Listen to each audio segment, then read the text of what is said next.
Hello, नमस्ते।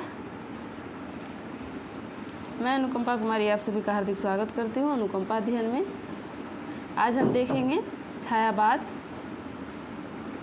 और इससे पहले हमने भक्तिकाल, आदिकाल, रीतिकाल, भाषा से संबंधित जितने भी प्रमुख प्रश्न हैं, व्याख्यात्मक प्रश्नों को देख लिया है। और आधुनिक काल से द्विवेदी युग, भारतेंदु युग, ये सारे युग को देख लिए हैं।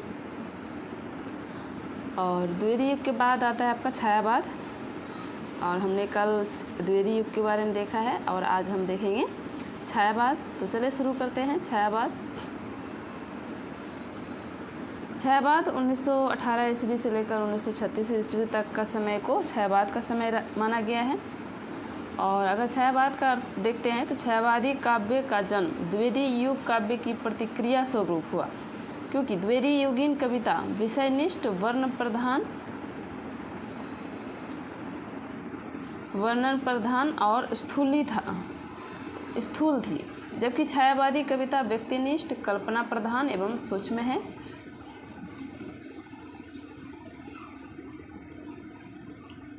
प्रारंभ में छायावाद का प्रयोग व्यंग रूप में उन कविताओं के लिए किया गया जो अस्पष्ट थी, जिनकी छाया कहीं और पड़ती थी, किंतु कालांतर में यह नाम उन कविताओं के लिए रूढ़ हो गया जिसमें मानव और प्रकृति के सूक्ष्म सौंदर्य में आध्यात्मिक छाया का भान होता था और वेदना की रहस्यमयी अनुभूति की लाक्षणिक एवं प्रतीकात्मक शैली में अभिव्यंजना की जाती थी। तो ये थी आपका छायावाद का अर्थ। और अब हम देख लेते हैं छायावाद की समय सीमा के संबंध में। छायावाद का विकास द्विवेदी युगीन कविता के पश्चात हुआ और सामान्यतः छायावादी काव्य की सीमा 1918 ईस्वी से लेकर 1936 ईस्वी तक मानी जाती है। आचार्य रामचंद्र शुक्ल ने भी छायावाद का प्रारंभ 1918 ईस्वी से माना है। 1918 ईस्वी में जयशंकर प्रसाद की कृति झरना प्रकाशित हो चुकी थी तथा निराला की कविता जूही की कली 1916 में प्रकाशित हो चुकी थी। तो इसके आधार पर भी छायावाद का काव्य निर्धारित किया गया है। प्रसाद की कामायनी 1936 में प्रकाशित हुई तथा 1936 ईस्वी में प्रगतिशील लेखक संघ की स्थापना हुई। उपयुक्त सभी बातों को ध्यान में रखकर छायावाद की अंतिम सीमा 1936 माना गया। अब हम देख लेते हैं छायावाद की प्रमुख परिभाषाएं। तो बहुत सारे कवियों ने छायावाद के संबंध में अपनी अपनी कथन रखे हैं और कुछ परिभाषाएं दी हैं, तो उन्हें देख लेते हैं। पहला है आचार्य रामचंद्र शुक्ल। छायावाद शब्द का प्रयोग दो अर्थों में समझना चाहिए। एक तो रहस्यवाद के अर्थ में, जहाँ उसका संबंध काव्य वस्तु से होता है, अर्थात जहाँ कवि उन अनंत और अज्ञात प्रियतम को आलम्बन बनाकर अत्यंत चित्रमयी भाषा में प्रेम की अनेक प्रकार से व्यंजना करता है। छायावाद शब्द का दूसरा प्रयोग काव्य शैली का पद्धति विशेष के व्यापक अर्थ में है। तो ये कथन ध्यान रखिएगा कि आचार्य रामचंद्र शुक्ल का है और छायावाद के संबंध में।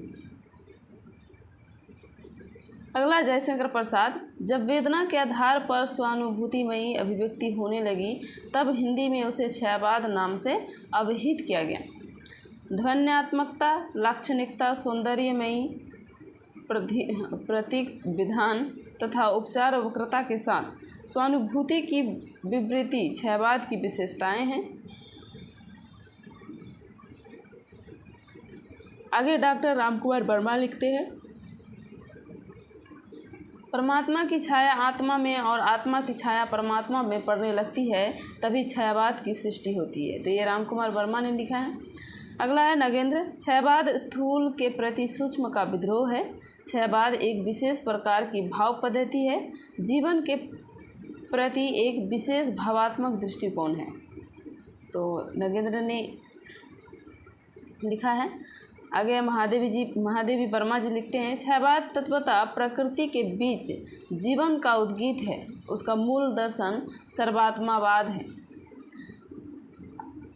आगे आचार्य नंदुलारे वाजपेयी जी लिखते हैं, मानव तथा प्रकृति के सूक्ष्म किंतु व्यक्त सौंदर्य में आध्यात्मिक छाया का भाव छायावाद की सर्वमान्य व्याख्या हो सकती है? तो ये नंदुलारी वाजपेयी का है।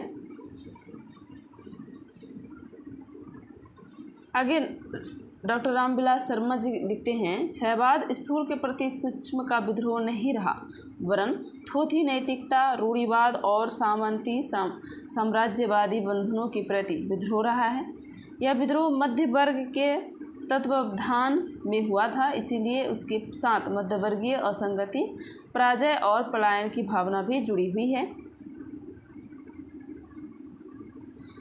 हजारी प्रसाद द्विवेदी जी कहते हैं, छायावाद के मूल के पाश्चात्य रहस्यवादी भावना अवश्य थी। इस श्रेणी की मूल प्रेरणा अंग्रेजी की रोमांटिक भावधारा की कविता से प्राप्त हुई थी और इसमें संदेह नहीं कि उक्त भावधारा की पृष्ठभूमि में ईसाई संतों की रहस्यवादी साधना अवश्य थी।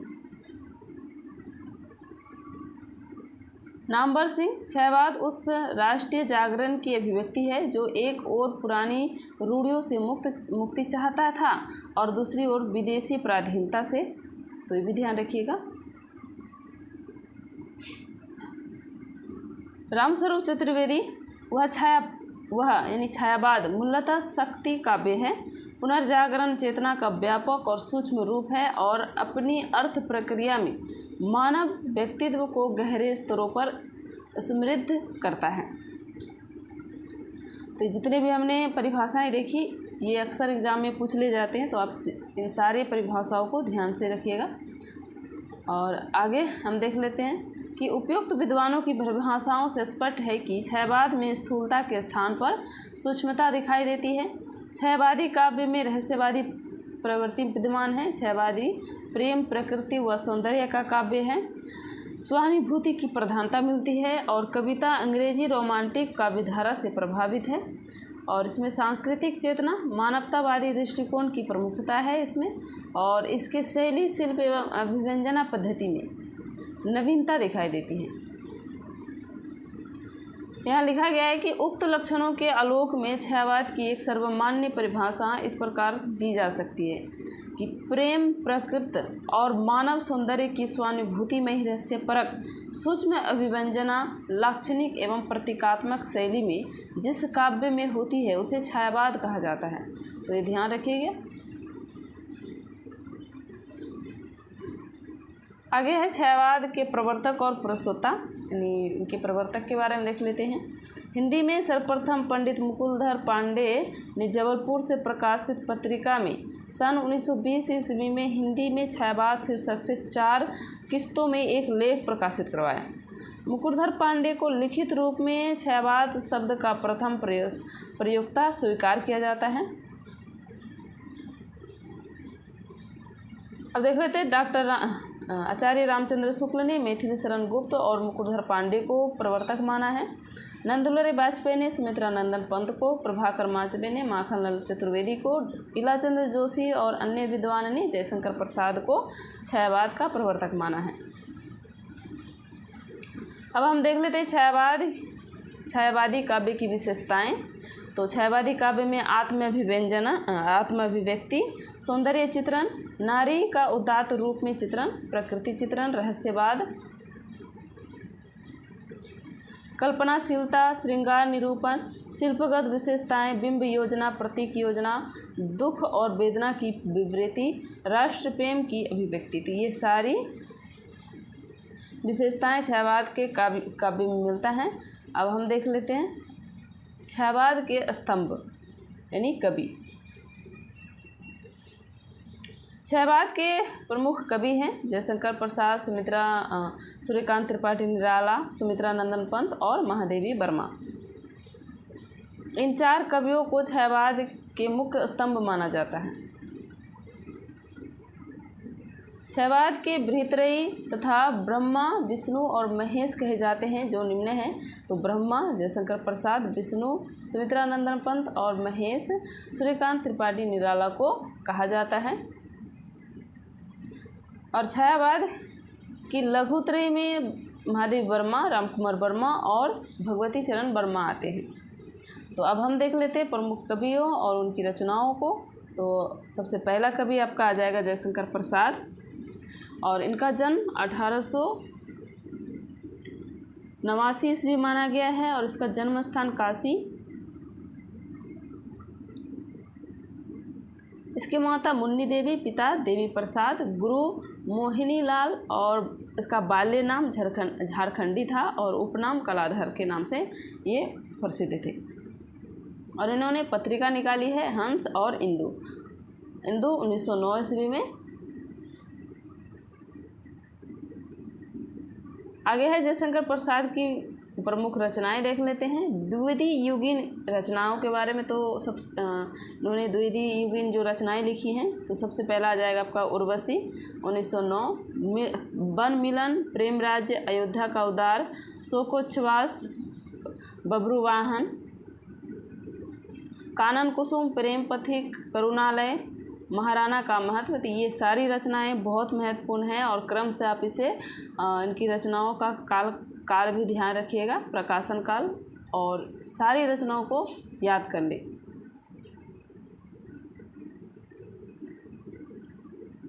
छहवादी रचनाएं यानी काव्य संग्रह है तो सबसे पहला आपका आ जाएगा झरना 1918 में और दूसरा उसका 1927 में प्रकाशित हुआ। चित्रधार 1918, आंसू 1925, लहर 1933, कामायनी 1935। तो ये छायावादी रचनाएं थी। अब देख लेते हैं कवि और उनकी रचनाओं से संबंधित प्रमुख तथ्य।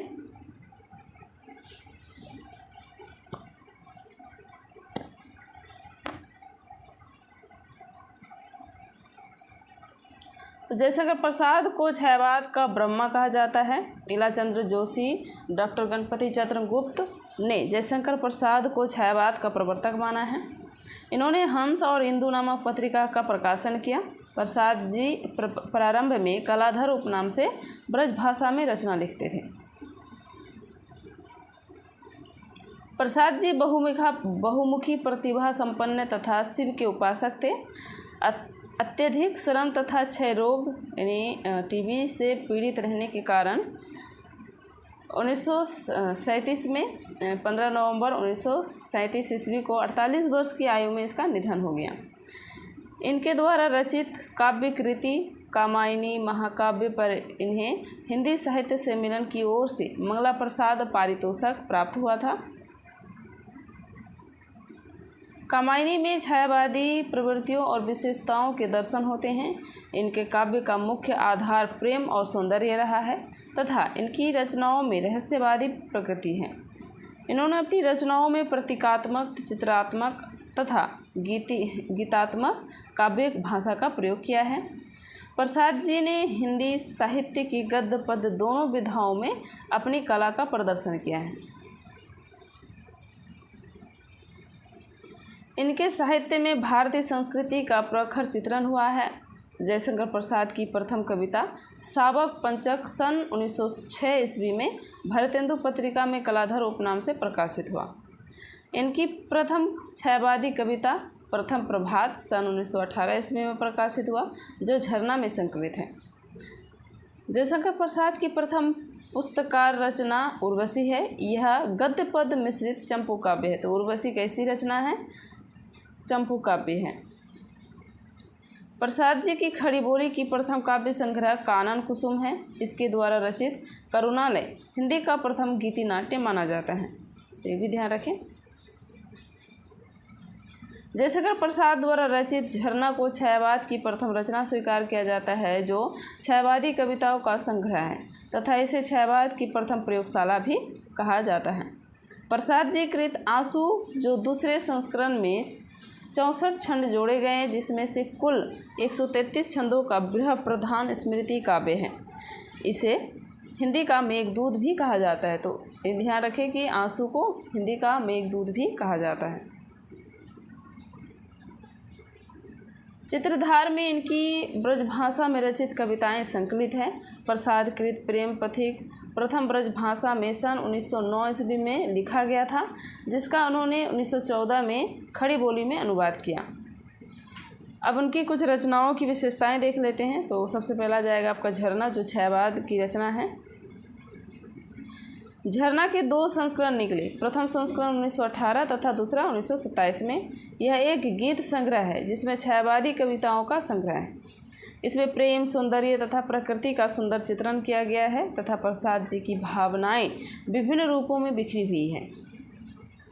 अगला रचना है चित्रधार। इसमें निम्न कविताएं संग्रहित हैं। तो चित्रधार में देख लेते कौन कौन सी कविताएं हैं। अयोध्या का उद्धार, वन मिलन, प्रेम राज्य, कल्पना सुख, विदाई, नीरव प्रेम और विसर्जन। तो ये कविताएं इसमें संकलित हैं। इनके 2 संस्करण प्राप्त है। प्रथम में ब्रजभाषा तथा खड़ी बोली की रचना है तथा दूसरा केवल ब्रजभाषा की रचनाएं हैं। इसमें प्रारंभिक में अलग अलग पत्र पत्रिकाओं में छपी कविताओं का संकलन किया गया है। अब हम देख लेते हैं आंसू।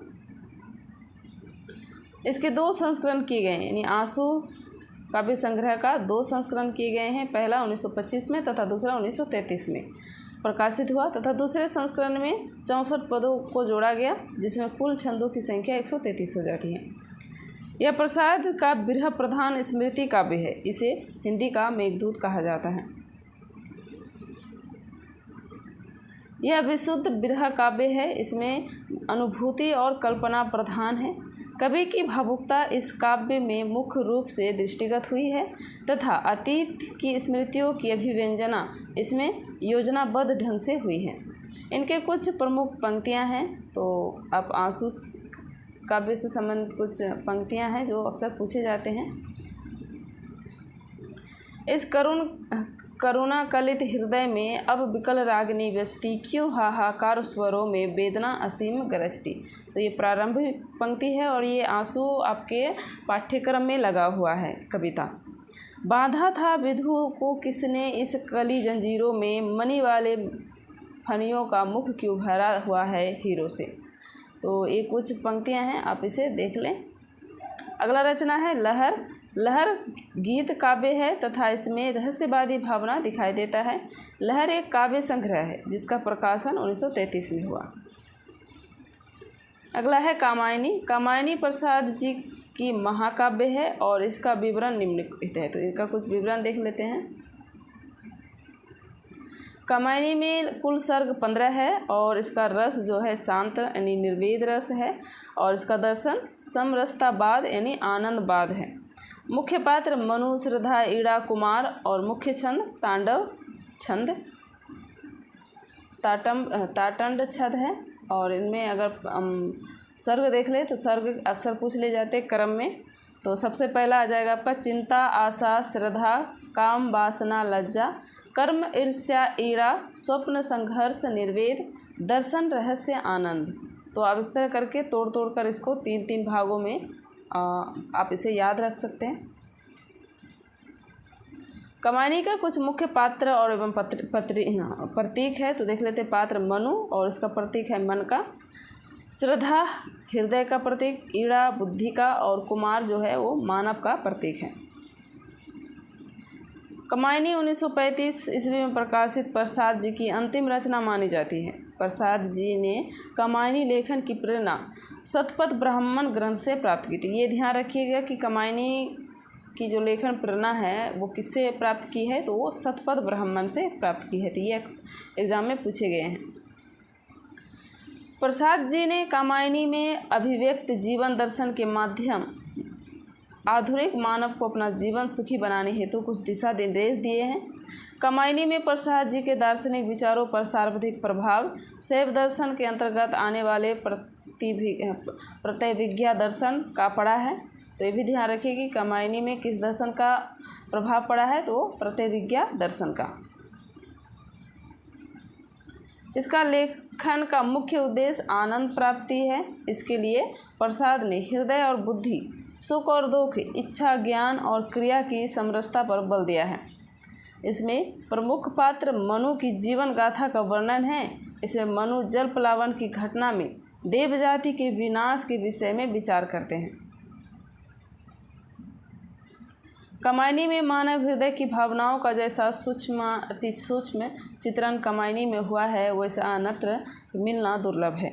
आचार्य शांतिप्रिय द्विवेदी जी ने कामायनी को मानवता का रसात्मक इतिहास एवं नए युग का काव्य कहकर पुकारा है। जयशंकर प्रसाद ने कामायनी के बारे में लिखा है, यह आख्यान इतना प्राचीन है कि इतिहास में रूपक का अद्भुत मिश्रण हो गया है। इसीलिए मनु, श्रद्धा और ईड़ा इत्यादि अपना ऐतिहासिक अस्तित्व रखते हुए सांकेतिक अर्थ की भी अभिव्यक्ति करे तो मुझे कोई आपत्ति नहीं। मनु अर्थात मन के दोनों पक्ष, हृदय और मस्तिष्क का संबंध क्रमशः श्रद्धा, ईड़ा से भी सरसता से लग जाता है।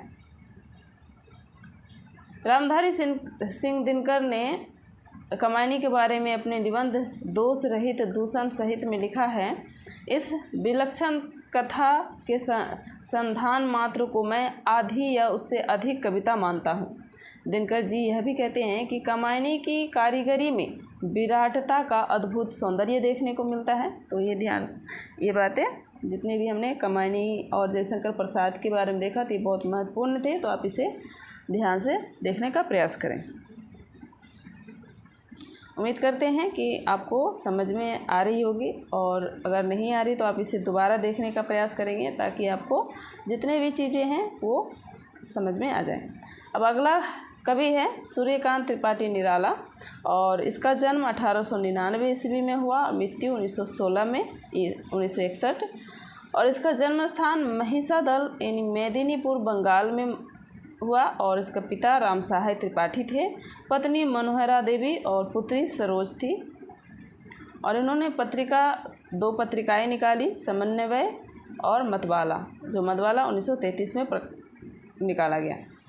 इनकी प्रमुख रचनाएं हैं, तो सबसे पहला आपका जो आ जाएगा अनामिका 1923 में, परिमल, गीतिका, तुलसीदास, कुकुरमुत्ता, अनिमा, बेला। तो ये रचनाएं आप इनकी रचना काल भी देख लीजिए। नए पत्ते, अर्चना, आराधना, गीतकुंज, संध्या काकली 1969, मरणोपरांत प्रकाशित हुआ ये। और अब देख लेते हैं निराला के काव्य संसार में प्रथम हुआ अंतिम तथ्य के बारे में। तो इनका प्रथम संग्रह है अनामिका, अंतिम संग्रह संध्या काकली, और प्रथम कविता है जूही की कली जो 1916 में प्रकाशित हुआ, और अंतिम कविता पत्र उत्कंठित जीवन का विष बुझा हुआ है। ये बहुत लंबी शीर्षक से कविता है, तो ये ध्यान रखिएगा, इसकी अंतिम कविता है। अनामिका तथा गीतगुंज के 2 संस्करण प्रकाशित हुए। अनामिका प्रथम संस्करण 1923 में और दूसरा 1938 में। गीतगुंज के भी 2 संस्करण हुए, एक 1954 और 1959 में। इनके प्रमुख संग्रह एवं उनकी कविताएं देख लेते हैं। तो अनामिका जो उसका काव्य संग्रह है, और उसके द्वितीय संस्करण 1938 में सरोज स्मृति, सम्राट एडवर्ड के प्रति, प्रेयसी, राम की शक्ति पूजा, रेखा, तोड़ती पत्थर और सच है। तो ये जो कविताएं हैं वो अनामिका कविता संग्रह में संग्रहित है। तो ये ध्यान दीजिएगा कि अनामिका कविता संग्रह में संग्रहित ये सारी कविताएं हैं। कौन कौन सी? सरोज स्मृति और राम की शक्ति पूजा, तोड़ती पत्थर, जो ये तीनों कविताएं आपके पाठ्यक्रम में लगी हुई है, और आपसे पूछ ली जाएंगे कि सरोज स्मृति निराला की किस काव्य संग्रह में संकलित है। तो वो अनामिका। राम की शक्ति पूजा किस में है, तोड़ती पत्थर किस में है, तो वो अनामिका में संग्रहित है। अगला है परिमल काव्य संग्रह, और इसमें ये सारी कविताएं संग्रहित है। तो इसमें भी कुछ कविताएं हैं जो आपके पाठ्यक्रम में लगे हुए हैं। अधिवास, जूही की कली, ये आपके पाठ्यक्रम में लगी हुई है। बादल राग, विधवा, भिक्षुक, संध्या सुंदरी, पंचवटी प्रसंग, जागो फिर एक बार, तो ये भी आपके पाठ्यक्रम में लगे हुए हैं। दीन बहू, तो ये ध्यान रखिए जूही की कली और जागो फिर एक बार किस काव्य संग्रह में संकलित है, तो ये परिमल में है।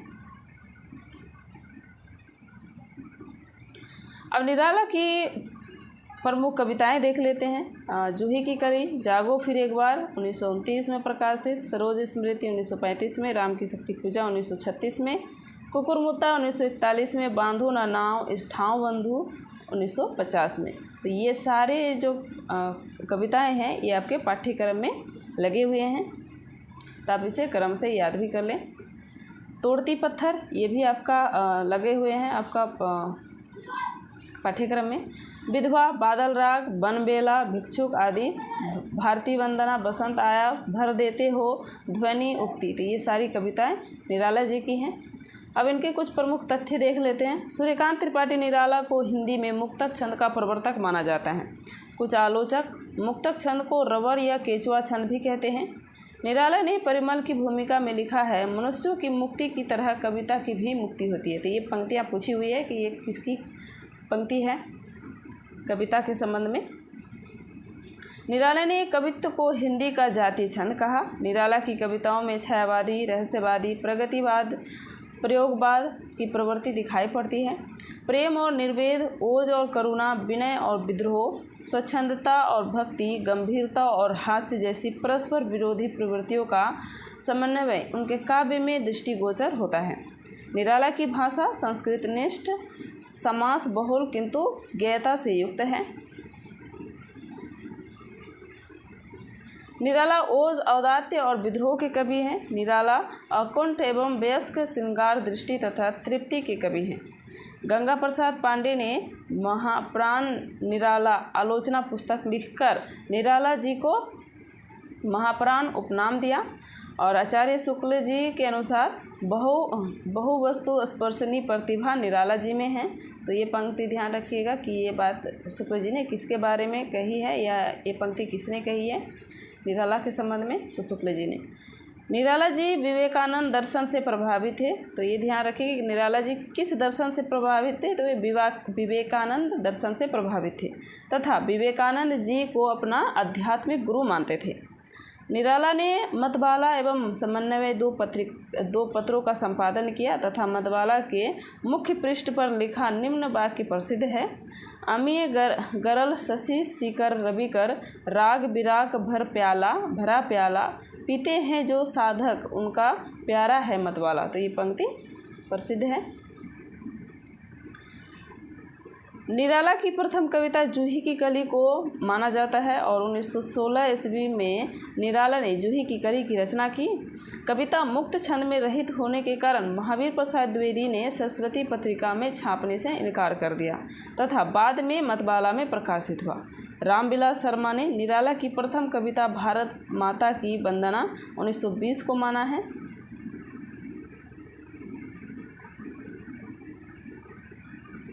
जूही की कली में प्रकृति के माध्यम से मानवीय चेतना का आरोप किया गया है या मानवीय वासनाओं की अभिव्यक्ति अत्यंत भावोत्पादक रूप में हुई है।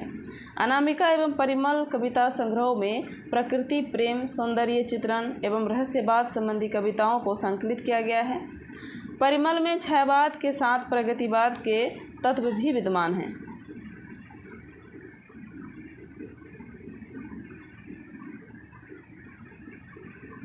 गीतिका में कवि ने अपनी भावनाओं को संगीत के स्वरों में प्रस्तुत करने का प्रयास किया है। निराला जी गीतों को 4 वर्गों में बांटा है। पहला प्राकृतिक संबंधी गीत, स्तुतिपरक या प्रार्थनापरक गीत, नारी सौंदर्य संबंधी गीत, विचार प्रधान गीत। तो ये 4 भागों में बांटा है अपने गीतों को। तुलसीदास निराला जी की 101 छंदों में रचित श्रेष्ठ खंड काव्य है। इसमें तुलसी के माध्यम से भारतीय जीवन मूल्यों की प्रतिष्ठा की गई है। कुकुरमुत्ता निराला जी की बहुचर्चित एवं एक हास्य व्यंग मूलक रचना है। इस कविता में कवि ने पूंजीपतियों पर तीखा व्यंग किया है। इसमें कुकुरमुत्ता सर्वहारा वर्ग का तथा गुलाब पूंजीवादी वर्ग का प्रतीक है। इसकी रचना निराला जी ने मार्क्सवाद बनाम मानवतावाद को केंद्र में रखकर कविता की है। कुकुरमुत्ता सर्वहारा व पूंजीपतियों के बीच द्वंद्व को उजागर करने वाली कविता नहीं, बल्कि ऊंच नीच, अमीर गरीब के मध्य खाइयों को पाटने वाली कविता है। अनिवा में 3 प्रकार के गीत संकलित हैं: भक्ति प्रधान, विषादमूलक और विचार परक। इनमें कविता का दृष्टिकोण यथार्थवादी अधिक रहा है। अनिमा ने संकलित कविताएं अनिमा में कुछ कविताएं संकलित की गई है और ये है पहला, सनहे निर्झर बह गया है, मैं अकेला चूँकि यहाँ दाना है, सड़क के किनारे दुकान, यह है बाजार, स्वामी प्रेमचंद्र जी महाराज। तो ये कविताएं संकलित है किसमें? अनिमा में। अर्चना और आराधना प्रकृति भावों के श्रेष्ठतम गीतों का संकलन है। निराला कृत सरोज स्मृति को हिंदी का सर्वश्रेष्ठ तथा प्रथम गीत शोक गीत माना जाता है। यह एक लंबी कविता है। और इसकी रचना निराला जी ने अपनी पुत्री 18 वर्षीय पुत्री सरोज के निधन के बाद किया है, मतलब लिखा है। राम की शक्ति पूजा अनामिका में संकलित है, जो अत्यंत ओजपूर्ण एवं प्रभावशाली रचना है। तो राम की शक्ति पूजा किसमें संकलित है? अनामिका में, और ये अत्यंत ओजपूर्ण एवं प्रभावशाली रचना है। सरोज स्मृति और तुलसीदास का मिला जुला रूप राम की शक्ति पूजा में दिखाई देता है। तो ये प्रश्न अब ध्यान दीजिएगा, ये पूछे गए प्रश्न है कि राम की शक्ति पूजा में कौन कौन सी रचनाओं को मिला जुला कर लिखा है? तो सरोज स्मृति और तुलसीदास। राम की शक्ति पूजा एक लघु प्रबंधात्मक काव्य है। इसका कथानक बंगला की कृतवास रामायण पर आधारित है। तो ये भी प्रश्न पूछा गया है कि राम की शक्ति पूजा का आधार ग्रंथ क्या है? तो कृतवास रामायण है। इसमें उन्होंने युगीन चेतना व आत्मसंघर्ष का मनोवैज्ञानिक धरातल पर खड़ा ही प्रभावशाली चित्र प्रस्तुत किया है। यह शक्ति काव्य जिजीविषा एवं राष्ट्र चेतना की कविता है। जागो फिर एक बार 1929 में परिमल में संकलित कविता है। जागो फिर एक बार कविता निराला जी का एक नवजागरण गीत है। बांधो न नाव इष्ठाओ बंधु निराला जी की प्रेम गीत है, जो अर्चना में संकलित है। निराला की राम की शक्ति पूजा अन्याय पर न्याय की, असत्य पर सत्य की, अधर्म पर धर्म की, रावण पर राम की और अंततः निराशा पर आशा की विजय है। तो ये भी प्रश्न अब ध्यान रखिए पूछे हुए हैं, और हम ये सारी चीज़ें जितनी भी कविताएं हैं हम कविता के अंतर्गत विस्तार से देखेंगे। फिर भी हम उनकी कवियों को देखते हुए उनकी रचनाओं की विशेषताओं को भी देखते हुए चल रहे हैं। निराला जी को क्षयवाद को अद्वैतवादी दर्शन की दृढ़ भित्ति पर स्थित करने का श्रेय दिया जाता है। आचार्य शुक्ल ने निराला के संबंध में कहा है कि संगीत को काव्य और काव्य को संगीत के अधिक निकट लाने का सबसे अधिक प्रयास निराला जी ने ही किया है। जयशंकर प्रसाद ने निराला जी को हिंदी को ईश्वर की देन कहा है, और निराला जी एक और कबीर की परंपरा से जुड़े हैं, तो दूसरी ओर समकालीन कवियों की प्रेरणा स्रोत से। निराला जी के जीवन का संपूर्ण कृत्व निराला ग्रंथावली में संग्रहित है, जो 8 भागों में विभक्त है। तो निराला की निम्न वाक्य प्रसिद्ध है कि देखते नहीं मेरे पास कवि की बानी, कलाकार के हाथ, पहलवान की छाती और दार्शनिक के पैर हैं। तो ये पंक्ति बहुत प्रसिद्ध है, तो आप इसे याद कर लें।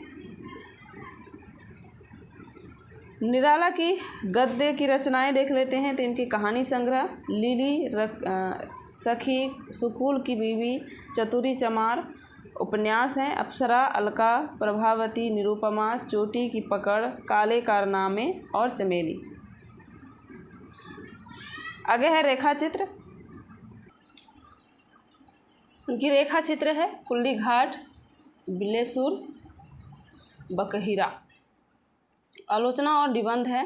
तो कुछ कौन कौन से आलोचना और निबंध है निराला जी की? प्रबंध पदम, प्रतिभा, प्रबंध परिचय, रविन्द्र कविता कानन, चाबुक, पंत और पल्लव।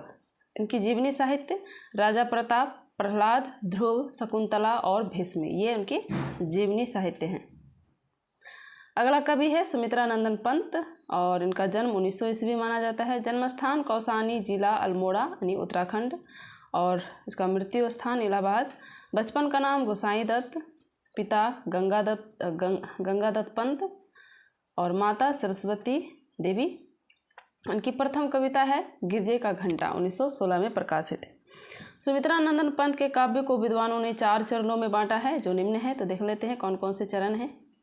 सबसे पहला है छायावादी काव्य, जिसमें उच्छ्वास 1920, ग्रंथि 1920, वीणा 27, पल्लव 1928, गुंजन 1932 की रचना है। और आप इसे ट्रिक से याद कर सकते हैं। उससे आ जाएगा आपका उच्छ्वास, तो आप गा से आ जाएगा आपका ग्रंथि, व से आ जाएगा आपका वीणा, और प से पल्लव, ग से गुंजन। तो उस गांव पग, तो इस तरह से आप याद कर सकते हैं। उनकी प्रगतिवादी काव्य है युगांत, युगवाणी और ग्राम्य।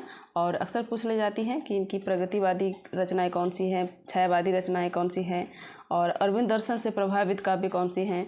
तो इसे आप प्रगतिवादी काव्य के अंतर्गत आप इसे याद कर सकते हैं युगे युगे ग्राम। तो युगे युगे से युगांत, युगवाणी और ग्राम से ग्राम्य। अंतश्चेतनावादी यानी अरविंद दर्शन से प्रभावित काव्य है स्वर्ण किरण, स्वर्णधूलि और युगपथ। तो आप इसे की धूप से याद कर सकते हैं, या सवर्ण युग से, स से स्वर्ण और स यानी 2 बार स्वर्ण वर्ण, स से स्वर्ण किरण और स्वर्णधूलि, युग से युगपथ। अगला है नव मानवतावादी काव्य। तो इसके अंतर्गत आपका आ जाएगा उत्तरा, कला और बूढ़ा चांद, अतिमा, लोकायतन, चिदम्बरा, अभिषेकिता, समाधिका, शंखध्वनि,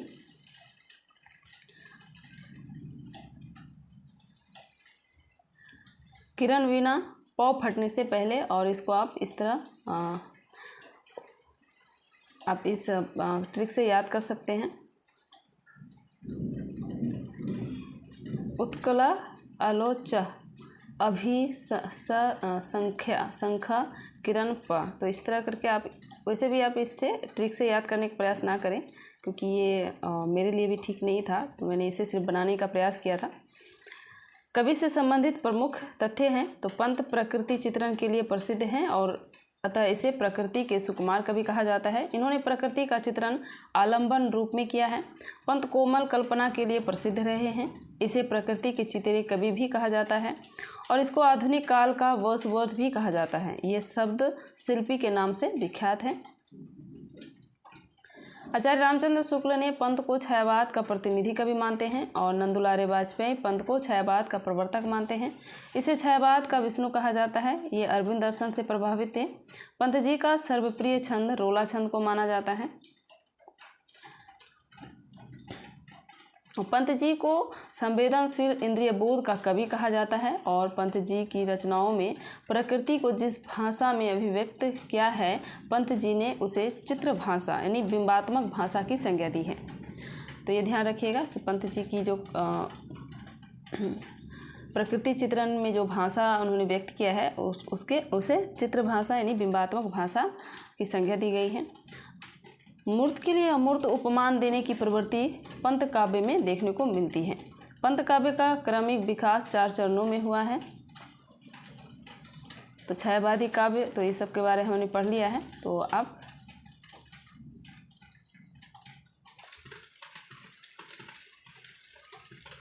हम इनकी कुछ विशेषताएं देख लेते हैं।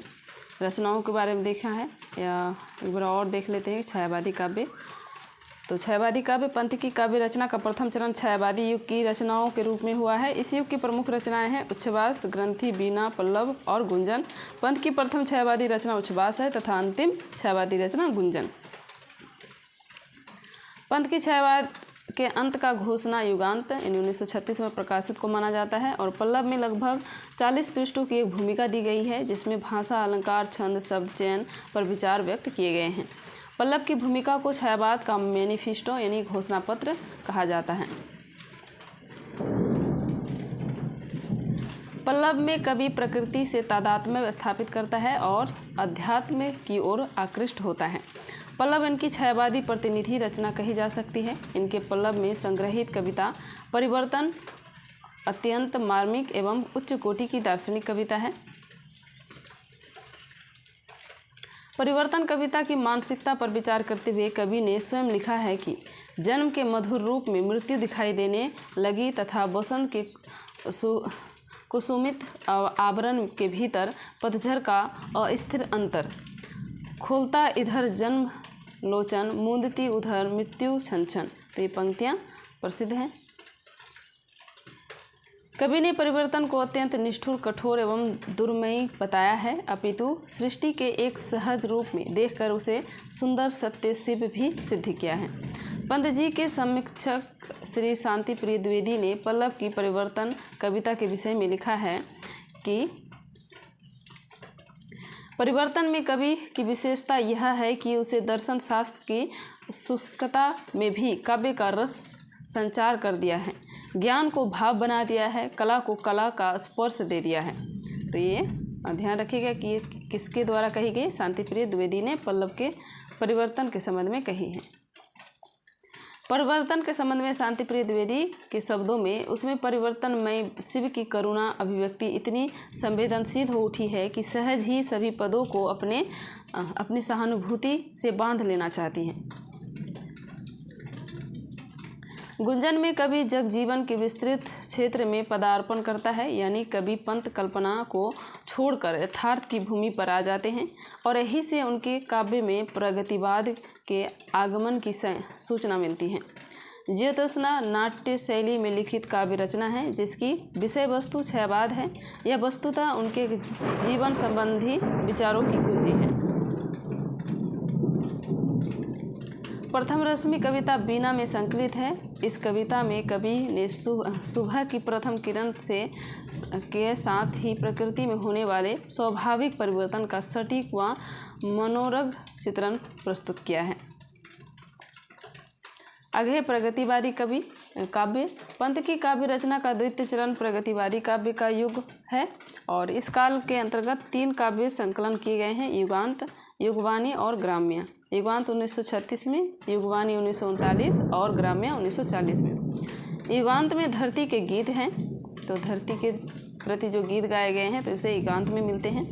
युगांत छायावादी युग के अंत का घोषणा पत्र कहा जाता है, साथ ही इसमें प्रगतिवाद का उदय भी मिलता है।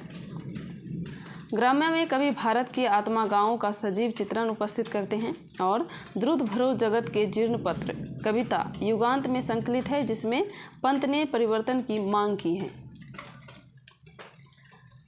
अपने इस कविता के माध्यम से पंत जी ने पुरातन रूढ़ियों, परंपराओं और निष्क्रिय मान्यताओं को समाप्त करने की इच्छा व्यक्त की है। तो ये बहुत अच्छी बात कही गई है कि कुछ पुरातन रूढ़ियाँ और परंपरा जो अभी तक चली आ रही है और बिना सोचे समझे मानते जा रहे हैं लोग, तो उसको समाप्त करने की इच्छा व्यक्त की गई है कि कुछ जो रूढ़ी और परंपराएं हैं, जो निष्क्रिय मान्यताएं हैं, उन्हें समाप्त करने के बारे में इसने कही है।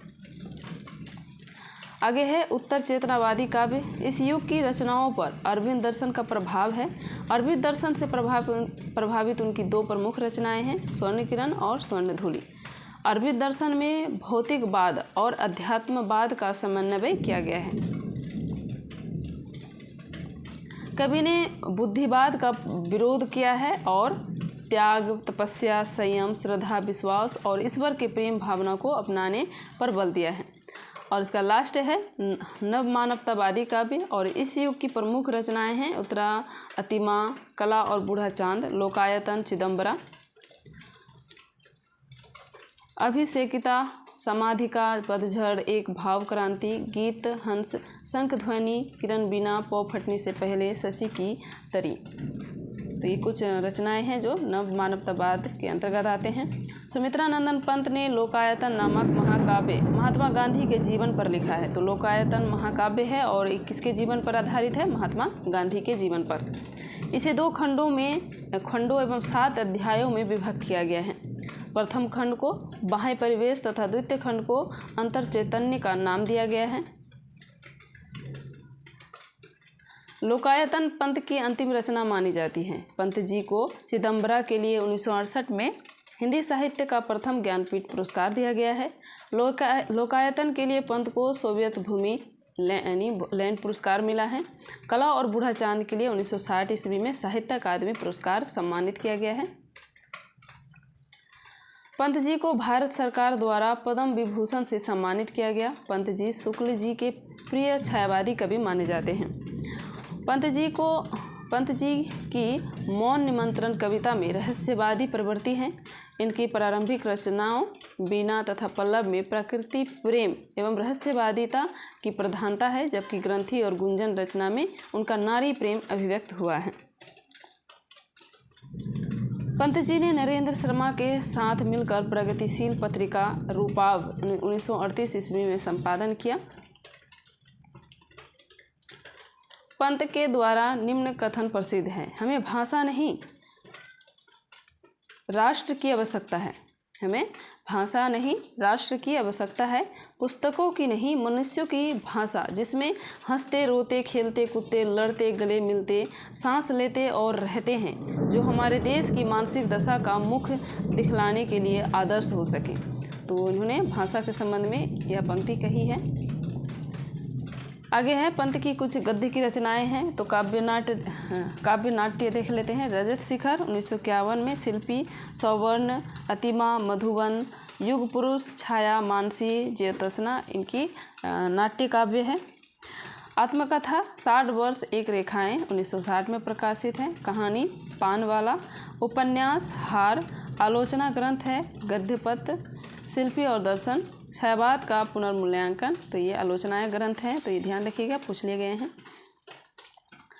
अगला रचनाकार है यानी कवि, कवित्री बोल सकते हैं इसे, तो ये कवित्री हैं महादेवी वर्मा और इनके संबंध में देख लेते हैं। इनका जन्म 1907 में और मृत्यु 1987 ईस्वी में हुआ। इसका जन्म स्थान है फर्रुखाबाद, मृत्यु इलाहाबाद में हुई है और उपाधि आधुनिक युग की मीरा। आचार्य शुक्ल ने महादेवी के संदर्भ में लिखा है, छायावाद कहे जाने वाले कवियों में महादेवी जी रहस्यवाद के भीतर रही हैं। और उनकी काव्य विशेषताएं देख लेते हैं। उनकी कुछ काव्य विशेषताएं हैं।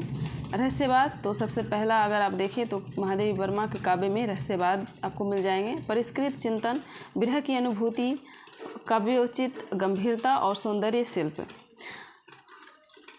महादेवी वर्मा के पिता थे गोविंद प्रसाद और माता श्रीमती हेमरानी देवी। महादेवी ब्रजभाषा में कविताएं लिखी हैं, बाद में खड़ी बोली में कविताएं लिखने लगी। महादेवी जी को हिंदी के विशाल मंदिर की बीना पानी कहा जाता है। ये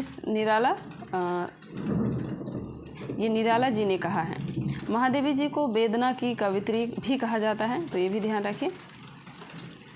इनकी प्रमुख कविताएं हैं, प्रमुख रचनाएं, तो उनके काव्य संग्रह हैं निहार 1930 में, रश्मि 32, नीरजा 1935 में, सांध्य गीत 1936, यमा 1940, दीपशिखा 1942, सप्तपर्णा 1960।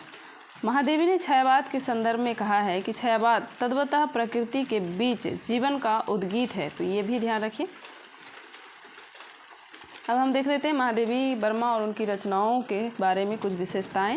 महादेवी वर्मा कृत यमा में उनके निहार, रश्मि, नीरजा और सांध्य गीत के महत्वपूर्ण गीतों का संकलन किया गया है।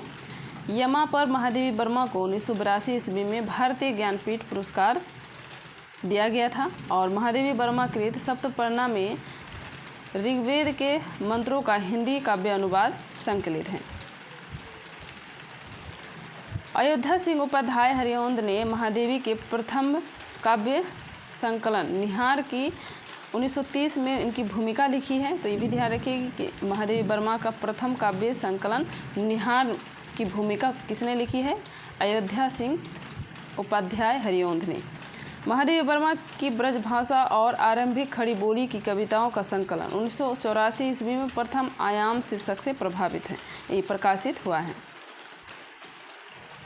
बीन भी हूँ मैं तुम्हारी रागिनी भी हूँ 1934 ईस्वी में प्रकाशित कविता नीरजा में संग्रहित है। मैं नीर भरी दुख की बदली, तो ये आपकी पाठ्यक्रम में लगा हुआ है, ईजीसी नेट पाठ्यक्रम में, और ये 1936 में प्रकाशित। तथा फिर बिकल है प्राण मेरे 1936 कविता सांध्य गीत में संकलित है, तो भी ध्यान रखें। बीन भी हूँ मैं तुम्हारी रागिनी भी, तो ये किस में है? नीरजा में। मैं नीर भरी दुख की बदली और फिर बिकल है प्राण मेरे, तो ये सांध्य गीत में संग्रहित हैं। यह मंदिर का दीप इसे नीरव जलने दो 1942 में प्रकाशित कविता दीपशिखा में संकलित है। तो इनकी जो अलग अलग कविताएं हैं अलग अलग काव्य संग्रह में संग्रहित है, तो ये ध्यान दीजिए। महादेवी वर्मा को बौद्ध दर्शन से प्रभावित रहस्यवादी कवित्री के रूप में स्वीकार किया गया है, तो ये भी पूछा जाता है कि महादेवी वर्मा किस दर्शन से प्रभावित हैं, तो ये बौद्ध दर्शन से प्रभावित हैं और ये रहस्यवादी कवित्री के रूप में स्वीकार किया जाता है। इनका सर्वाधिक प्रिय प्रतीक दीपक और बादल हैं। हरिऔंध ने निहार की भूमिका में लिखा है, इनकी हृदययंत्री के अपूर्व झंकार में भारतमाला के कंठ की वर्तमान ध्वनि भी श्रुत होनी चाहिए। रश्मि में महादेवी वर्मा के जीवन, मृत्यु, सुख दुख, विरह और मिलन को दिखाने का प्रयत्न किया गया है। नीरजा में प्रकृति में मानवीय भावनाओं की भव्य झांकियाँ एवं विरह वेदना के चित्र प्रस्तुत किए हैं। बारिश बहुत हो रही है तो आपको सुनाई दे रहा होगा बिजलियों के गड़गड़ाने की आवाज़। तो चले, हमारा ज़्यादा नहीं है और आगे है।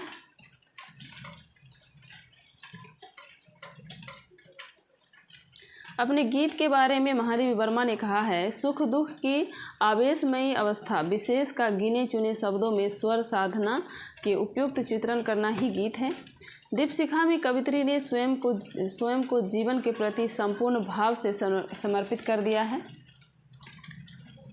आगे हैं, संध्या गीत की भूमिका में महादेवी वर्मा अपने रहस्यात्मक संवेदना को स्पष्ट शब्दों में व्यक्त किया है। वास्तव में उनका काव्य संवेदना की अमूर्तता का काव्य है, जिसके सारे प्रतीक अपने आप में मूर्त हैं।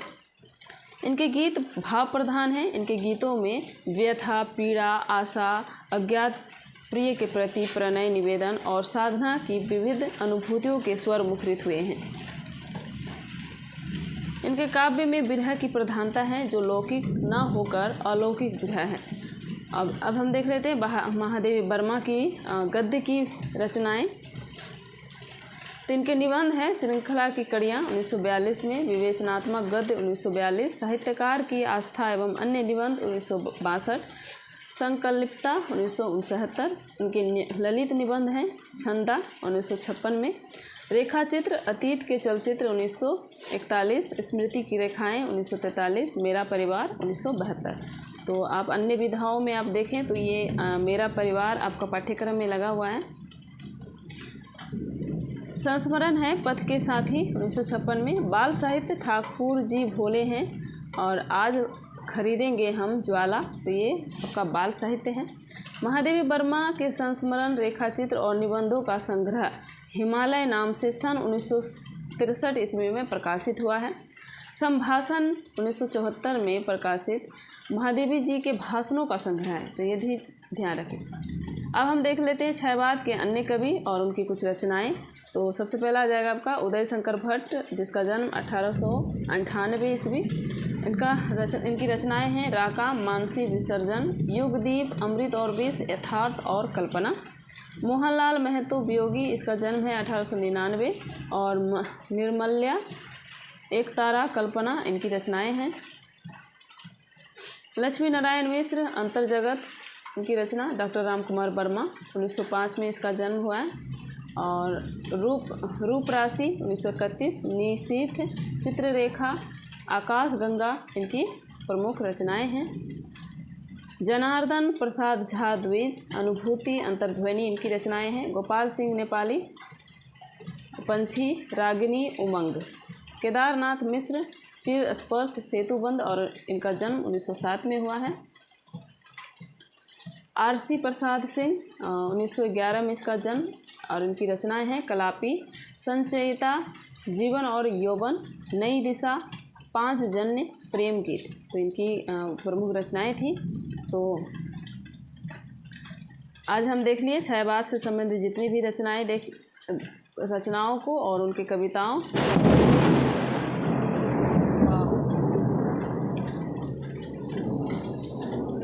बिजलियाँ बहुत चड़क रही हैं, तो हम यहीं से आज हमारा क्षयवाद समाप्त हो गया है। आगे हम प्रगतिवाद से संबंधित जो प्रमुख महत्वपूर्ण चीज़ें हैं उसको देखेंगे। तब तक के लिए आप सभी को बहुत बहुत धन्यवाद इस वीडियो को देखने के लिए, और इसे लाइक, सब्सक्राइब और शेयर ज़रूर कर दीजिएगा। मिलते हैं अगले वीडियो में, तब तक के लिए आप सभी को धन्यवाद।